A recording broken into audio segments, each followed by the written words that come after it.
Hello everyone, मैं आपके सामने एक नए टॉपिक के साथ में। आप सभी जानते हैं कि श्रीलंका में एट प्रेजेंट में हालात बहुत ही ज़्यादा ख़राब होते जा रहे हैं। यहाँ पर लोगों के पास में खाना तो छोड़ो, पानी तक के लाले पड़े हुए हैं। बहुत सारी चीज़ें श्रीलंका के अंदर जो एट प्रेजेंट में चल रही हैं, तो यहाँ पर एग्ज़ाम के लिए भी कौन कौन से क्वेश्चंस बन सकते हैं, वो सारी चीज़ें हम यहाँ पर डिस्कस करेंगे। लेकिन फ़िलहाल जानते हैं कि श्रीलंका के अंदर ये क्राइसिस क्यों आया है, क्या चीज़ें यहाँ पर चल रही है, लोग सड़कों पर उतर आए हैं, हालात इतने ज़्यादा ख़राब क्यों हो चुके हैं। देखिए, जब हम यहाँ पे श्रीलंका की बात करते हैं तो हुआ क्या है, श्रीलंका के अंदर जो फॉरेन करेंसी रिजर्व है वो काफ़ी ज़्यादा गिर चुका है। यहाँ पर अगर मैं फॉरेन करेंसी रिजर्व की बात करती हूँ तो लगभग 70% से फॉरेन करेंसी रिजर्व गिर चुका है। और जब किसी देश के अंदर फॉरेन करेंसी नहीं होती है तो इसका मतलब ये होता है कि वो देश इंपोर्ट और एक्सपोर्ट नहीं कर सकता है, उसके लिए फॉरेन करेंसी चाहिए होती है। तो श्रीलंका की फॉरेन करेंसी रिजर्व सिर्फ इतनी बची है कि वो सिर्फ 1 महीने ही इंपोर्ट कर सकता है। ठीक है, तो अब इंपोर्ट नहीं कर पाएगा तो फिर इसके पास सामान कहाँ से आएगा। श्रीलंका के अंदर बहुत सारी ऐसी बेसिक चीज़ें हैं जो कि सिर्फ इंपोर्ट की जाती हैं। यहाँ पर दूध, चीनी, चावल, ये बेसिक चीज़ें होती हैं जो बाहर के देशों से मंगाई जाती हैं। और यही बेसिक चीज़ें अब अगर नहीं मंगवाई जाएंगी तो यहाँ के लोगों का क्या हाल होगा, वही सिनेरियो आज के टाइम पर श्रीलंका के अंदर देखने को मिल रहा है। यहाँ पर चीज़ों के दाम इस प्रकार से बढ़ाए जा रहे हैं, जैसे कि आप दूध की बात करोगे तो 4,000 रुपये का सिर्फ आपको 400 ग्राम यहाँ पर सिर्फ पाउडर देखने को मिलता है। ठीक है, इस प्रकार से जो है यहाँ पर 790 है, 790 रुपये का मिल्क पाउडर मिल रहा है जो कि सिर्फ 400 ग्राम मिल रहा है। गैस सिलेंडर 4,200 रुपये समथिंग का हो गया है, श्रीलंकन रुपीज़ की मैं यहाँ पे बात कर रही हूँ। 1 इंडियन रुपीज़ 4 श्रीलंकन रुपीज़ के इक्वल होता है। आलू है, चावल है, दूध हो गया, चीनी हो गया, बहुत सारी चीज़ें हैं यहाँ पर जो कि सिर्फ बाहर की कंट्री से ही आती थी और अब जो है इन चीज़ों को बाहर से नहीं मंगवाया जा सकेगा। तो जो बचा हुआ है श्रीलंका के अंदर, अब वो चीज़ें महंगी होने स्टार्ट हो चुकी हैं। ठीक है, तो यहाँ पर इन्फ्लेशन स्टार्ट हो गया है और सिर्फ पिछले महीने की जब हम बात करते हैं, लास्ट 1 मंथ में यहाँ पे 25% का इन्फ्लेशन देखने को मिला था श्रीलंका के अंदर। ये हालात अगर इसी प्रकार से चलते रहे तो आगे जाकर के खाना पानी सब कुछ लोगों का यहाँ पे बंद हो जाएगा। ठीक है, तो फॉरेन करेंसी रिजर्व जो है, आपसे सवाल में ये एग्जाम के अंदर पूछा जा सकता है कि कितने परसेंट से गिर गया था। 70% से गिर गया। सिर्फ 1 महीना है श्रीलंका के पास में जिससे ये बाहर की कंट्री से कोई भी सामान मंगवा सकता है। उसके बाद में क्या होगा, उसके बाद में जो चीज़ें हैं इनके पास में वहीं से काम चलाना पड़ेगा। तो श्रीलंका ने कोई पॉलिसी बनाई होगी इस चीज़ के लिए, कुछ तो करेगा श्रीलंका, बिल्कुल कुछ तो यहाँ पे करना ही पड़ेगा। ठीक है, हाँ जी, आप देखोगे यहाँ पर चीज़ों के जो दाम है वो किस प्रकार से बढ़ रहे हैं यहाँ पर।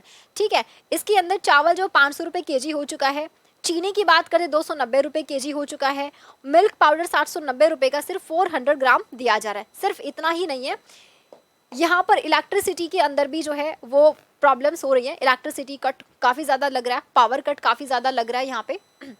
ये टूरिज्म के बारे में बाद में बात करेंगे। तो जो स्ट्रीट लाइट होती हैं, इनफैक्ट वहाँ पर भी कट्स काफ़ी ज़्यादा लगाए जा रहे हैं। 24 घंटे में सिर्फ 4 घंटे ही इलेक्ट्रिसिटी प्रोवाइड की जा रही है श्रीलंका के लोगों को। तो इतनी ज़्यादा हालत ख़राब है। गैस सिलेंडर की बात करते हैं तो सिर्फ 1 वीक में एक ही गैस सिलेंडर मिल सकता है और उसका भी जो प्राइस है वो 3,000 से बढ़ा करके 4,200 कर दिया गया, जो कि ऑलरेडी काफ़ी ज़्यादा था। ठीक है, तो ये जो चीज़ें हैं यहाँ पर श्रीलंका के अंदर चल रही हैं। अब बात ये आती है कि श्रीलंका के अंदर हालात इतने ज़्यादा खराब कैसे हुए। क्या ये हमेशा से ऐसा था? जी नहीं। श्रीलंका पहले बिल्कुल सही, मतलब इसकी जो कंडीशन है बहुत अच्छी हुआ करती थी। टूरिज़्म के सेक्टर में श्रीलंका को जाना जाता था। सबसे ज़्यादा जो टूरिस्ट वगैरह थे वो यहीं पर आया करते थे, है ना, टूरिज़्म के सेक्टर में आया करते थे। 2018 के अंदर, 2018 की बात है, मिलियंस लोगों ने यहाँ पे जो है विज़िट किया था। काफ़ी सारे फॉरेनर्स यहाँ पर आए थे विज़िट करने के लिए। ये मान के चलिए कि यहाँ की जो टोटल इकोनॉमी है उसमें 13 से 14% जो है आपका 13 से 14% इकोनॉमी वो यहीं से होती है। इनका जो ज़्यादातर जो प्रॉफिट है वो यहीं से हुआ करता था। लेकिन 2019 में काफ़ी सारे यहाँ पे बम धमाके हुए थे, जिसमें काफ़ी सारे रेस्टोरेंट्स, चर्चेस वगैरह पे बम धमाके हुए थे, जिसमें लगभग 290 लोग मारे गए थे। इसमें से कुछ 40-45 लोग फॉरेनर्स भी थे। उसी के बाद से पूरा टूरिज़्म जो है वो ऑलमोस्ट ख़त्म हो गया श्रीलंका में। यहाँ पे टूरिस्ट वाले लोगों ने आना ऑलमोस्ट जो है वो बंद कर दिया था। उसी के बाद से जो है यहाँ पर चीज़ें खराब होनी शुरू हो जाती हैं। फिर यहाँ पे जो प्राइम मिनिस्टर बनकर आए थे महिंदा राजपक्षे, उन्होंने भी काफ़ी प्रोमिसेस वगैरह किए थे, टैक्सेस को कम किया जाएगा वगैरह वगैरह, और वो सब चीज़ें भी बहुत अच्छे से नहीं हो पाई थी। उसके बाद जब वो धीरे धीरे क्राइसिस होना स्टार्ट हो जाता है, कोविड के टाइम से यहाँ पर हालात ज़्यादा खराब होने स्टार्ट हुए थे। अब सवाल ये बनता है कि क्या इंडिया यहाँ पर श्रीलंका की कोई हेल्प कर रहा है? तो देखिए, जब हम बात करते हैं इंडिया की, तो इंडिया के द्वारा काफ़ी हेल्प श्रीलंका को की जा रही है, जिसमें सबसे बड़ा जो पॉइंट है आपका देखिएगा, इसमें सबसे बड़ा पॉइंट क्या है, इंडिया श्रीलंका को यहाँ पर $1 बिलियन का लाइन ऑफ क्रेडिट दे चुका है। लाइन ऑफ क्रेडिट इतना दे चुका है, ये अभी की बात है। इससे पहले भी $500 मिलियन श्रीलंका को दिए गए थे इंडिया के द्वारा, लेकिन श्रीलंका की हालात अभी भी वैसे के वैसे हैं। तो यहाँ पर इंडिया ने एक बार फिर से डिमांड की इंडिया से कि आप हमें $1 बिलियन और दे दीजिए। तो हालांकि अभी इसी के ऊपर कोई डिसीजन नहीं लिया गया है। श्रीलंका के अंदर बहुत सारे लोग ऐसे हैं जिन्होंने वहां से भागना शुरू कर दिया है, और वो भागकर कहाँ आ रहे हैं? इंडिया के अंदर आ रहे हैं। तो ये जो रिफ्यूजीज हैं जो भागकर इंडिया के अंदर आ रहे हैं, क्या इनके लिए कोई प्रावधान है जो इंडिया के अंदर किया गया है? क्या इनको यहाँ पे जगह दी जाएगी? तो इस चीज़ को लेकर के तमिलनाडु के जो सीएम है एम के स्टालिन, इन्होंने एक मीटिंग की है पीएम के साथ में, मोदी जी के साथ में, और उन्होंने ये कहा है कि जो रिफ्यूजीज इंडिया से आ रहे हैं उनके लिए हमें ह्यूमैनिटेरियन एक्ट लागू करने के लिए हमें परमिशन दे दीजिए। तो इन्होंने प्राइम मिनिस्टर से परमिशन मांगी है ताकि उन रिफ्यूजीज को जो है जगह दी जा सके। तो ये पहल तो तमिलनाडु ने शुरू कर दी है यहाँ पे, और काफ़ी सारे रिफ्यूजीज हैं जो श्रीलंका से भाग चुके हैं और वो चाह रहे हैं कि इंडिया के अंदर आके शरण ले। ठीक है, बाकी इंडिया की बात करते हैं तो यहाँ पे चावल की सप्लाई भी की जा रही है इंडिया के अंदर। चावल की सप्लाई की जा रही है, बहुत सारी चीज़ों में इंडिया हेल्प कर रहा है, जहां तक हो सकता है वहां तक हेल्प की जा रही है। एक इम्पॉर्टेंट चीज़, श्रीलंका के अंदर ये जो क्राइसिस आया है, इसका सबसे बड़ा एक रीज़न जो है ना, वो एक और रीज़न देखने को मिलता है। श्रीलंका के अंदर कुछ ऐसे सेक्टर हैं जहां पर ये अधिक प्रॉफिट कमाते थे, जैसे कि आपका टी का सेक्टर हो गया श्रीलंका का, टेक्सटाइल का सेक्टर हो गया। तो यहाँ पर ये लोग चाहते थे कि ज़्यादा प्रोडक्शन अगर हो जाता है तो हम क्या करेंगे, तो हम प्रॉफिट कमाएंगे यहाँ से, और श्रीलंका के हालात काफ़ी हद तक सुधर जाएंगे। इन्होंने ये यहाँ पर काम करना शुरू किया। अब जैसे इन्होंने काम करना शुरू किया तो इनको क्या चाहिए था, इन्वेस्टमेंट के लिए पैसा चाहिए था। अब इन्वेस्टमेंट के लिए जब पैसा चाहिए था तो ये किसके पास में गए, काफ़ी सारी कंट्रीज से इन्होंने थोड़ा थोड़ा पैसा उधार लिया। सबसे ज़्यादा जो पैसा इन्होंने लिया वो चाइना से लिया। आज के टाइम पर आप देखोगे तो श्रीलंका सबसे ज़्यादा जो कर्ज के नीचे दबा हुआ है वो चाइना का ही कर्ज है सबसे ज़्यादा।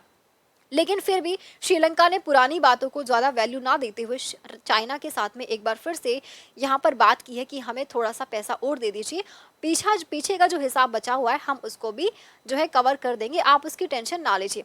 लेकिन यहाँ पे चाइना ने जो है कुछ खास रिस्पॉन्स नहीं दिया है। तो अब श्रीलंका क्या करेगा, बात ये आती है कि अब श्रीलंका क्या करेगा। देखिए, श्रीलंका ने कहा है कि हम चुप तो बैठने वाले हैं नहीं, हमारे लोग मुसीबत में हैं तो इसके लिए कुछ तो करना पड़ेगा। तो सबसे पहली चीज़ तो प्रेसिडेंट ने यहाँ पर क्या कर दिया है, इमरजेंसी को डिक्लेयर कर दिया है। यहाँ के जो प्रेसिडेंट हैं जिनका नाम क्या हो जाएगा भाई, गोटाबाया राजपक्षे हैं। ठीक है, तो इन्होंने क्या कर दिया है, इमरजेंसी को डिक्लेयर कर दिया है। कौन से आर्टिकल का यूज करके, ये सवाल पेपर में पूछा जाएगा, तो याद रखिएगा आर्टिकल 155 श्रीलंका की कॉन्स्टिट्यूशन के अकॉर्डिंग आर्टिकल 155 क्या कहता है कि देश में शांति को बनाए रखने के लिए इमरजेंसी लागू की जा सकती है, यानी कि जो लॉ एंड रूल्स हैं उनमें चेंजेस किए जा सकते। तो फिलहाल सारा कंट्रोल जो है सिर्फ प्रेसिडेंट के अंडर में है, यहीं पर चीज़ें इनके अकॉर्डिंग की जा रही है। अच्छा, अब बात ये आती है कि श्रीलंका आखिर क्या कर रहा है। तो इसने कहा है कि वो आईएमएफ और वर्ल्ड बैंक के साथ में क्या करेगा, एक मीटिंग करेगा। आईएमएफ और वर्ल्ड बैंक के साथ में एक मीटिंग करेगा, जिसके लिए वॉशिंगटन डीसी जाने भी वाले हैं यहाँ के जो प्रेसिडेंट हैं, और ये मीटिंग में बात करने वाले हैं कि भाई रेस्क्यू किया जाए श्रीलंका को, कि कैसे यहाँ पर हम कर सकते हैं ताकि चीज़ें जो हैं वो ठीक हो जाए पहले की तरह। तो इसके लिए आईएमएफ और वर्ल्ड बैंक से मदद ली जाएगी। अब सवाल ये आता है, क्या आईएमएफ और वर्ल्ड बैंक मदद करेंगे? तो ये चीज़ें तो आने वाले टाइम पे पता चलेंगी। फिलहाल सबसे बड़ा मुद्दा एक ये भी आता है कि जो क्राइसिस श्रीलंका के अंदर चल रहा है, इसका इंडिया के ऊपर क्या इफेक्ट पड़ सकता है। ठीक है, इंडिया के ऊपर इसका क्या इफेक्ट पड़ सकता है, ये सबसे बड़ा सवाल आज के टाइम पर सब लोगों के दिमाग में है। तो देखिए, बहुत सारी ऐसी चीज़ें हैं जो कि हम एक्सपोर्ट किया करते थे श्रीलंका के अंदर, लेकिन अब वो चीज़ें हम एक्सपोर्ट नहीं कर सकते हैं क्योंकि श्रीलंका की फाइनेंशियल कंडीशन ऐसी नहीं है जो वो कोई भी चीज़ खरीद सके। ठीक है, तो एक तो ये वाला पॉइंट हो जाएगा आपका। दूसरी चीज़ क्या हो जाएगा, बहुत सारी फाइनेंशियल हेल्प हम श्रीलंका को कर रहे हैं, इतना सारा जो इन्वेस्टमेंट हम कर रहे हैं, क्या उसका कोई आउटपुट आने वाला है, क्या उसका कोई प्रॉफिट हमें मिलने वाला है। इसके अलावा भी बहुत सारे पॉइंट्स हैं जिसके चलते इंडिया इफेक्ट हो सकता है। सबसे बड़ी चीज़ रेफ्यूजीज़ का हो गया। जितने भी रेफ्यूजीज़ हैं श्रीलंका से आ रहे हैं भाग के, वो कहाँ आना चाह रहे हैं, वो इंडिया आना चाह रहे हैं। ठीक है, तो ये सारी चीज़ें थी, ये सारा सिनेरियो था श्रीलंका से रिलेटेड जो कि हमने यहाँ पे समझा। 10 मिनट में मैंने पूरा आपको सिनेरियो यहाँ पे समझा दिया। आई होप ये सेशन आप लोगों के लिए हेल्पफुल रहा होगा। साथ ही में हमने ये भी डिस्कस किया है कि एग्जाम में कौन कौन से पॉइंट्स हैं यहाँ पर जो आपसे पूछे जा सकते। मिलते हैं एक नई वीडियो में। चैनल को सब्सक्राइब कर दीजिएगा ताकि मेरी आगे आने वाली वीडियो का नोटिफिकेशन मिल जाए। Thank you so much guys, all the very best, have a nice day.